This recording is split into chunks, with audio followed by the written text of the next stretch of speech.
everybody, this is the Dart Tag Snapfire 8. This is a semi-auto blaster that's really just primed by the trigger pull.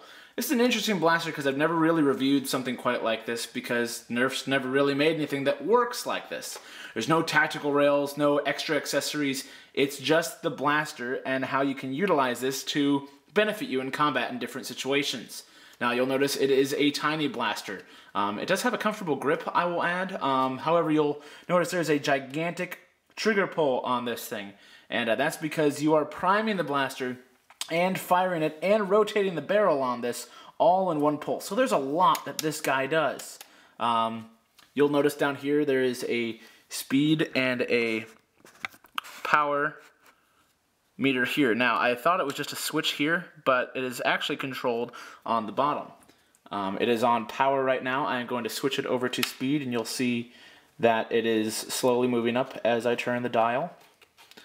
And then, boom, it is stuck on speed mode. Now, you can leave the blaster somewhere in the middle, but I'll show you that in a little bit. So, to fire this blaster, let's zoom out.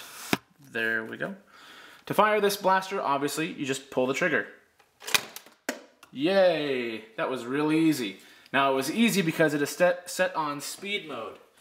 And, well, speed mode makes it easier to pull the trigger, but you don't get quite as much range.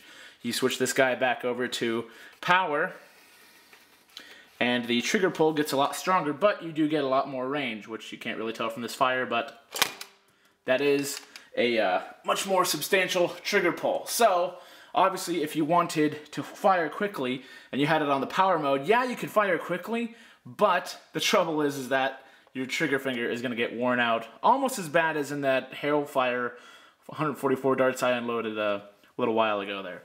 So, you'll think that, oh my gosh, if we just put it in the middle between speed and power, it'll be the best of both worlds. That's an excellent guess, but in application, as far as what I've been doing, the range is and the speed is okay, but it's still a pretty strong trigger pull. So actually I feel like it's almost worse in the middle. It either needs to be at speed or at power.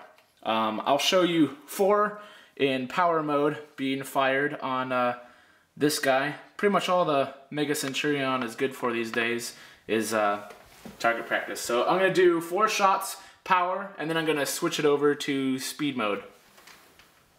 As quickly as I can, mind you. Here's power. Alright. I am switching it over to speed mode. That was pretty quick for power. Here we are. Just a little bit more powerful with this guy, but not really enough to be super noticeable.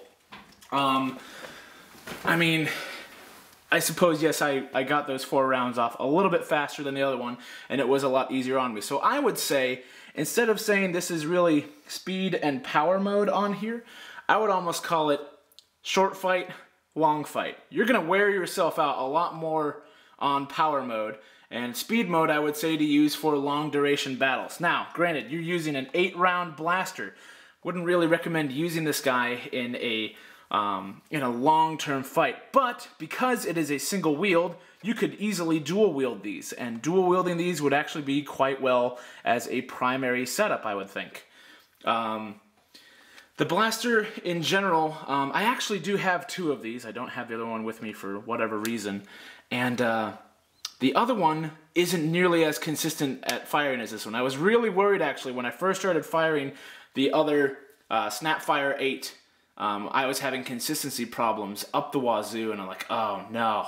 This little blaster I was looking forward to ended up crapping out on me, but this guy is great. So I almost feel like either I got a dud or it may just be a luck of the draw. There's a couple Nerf blasters that they make that either are home runs or are awful.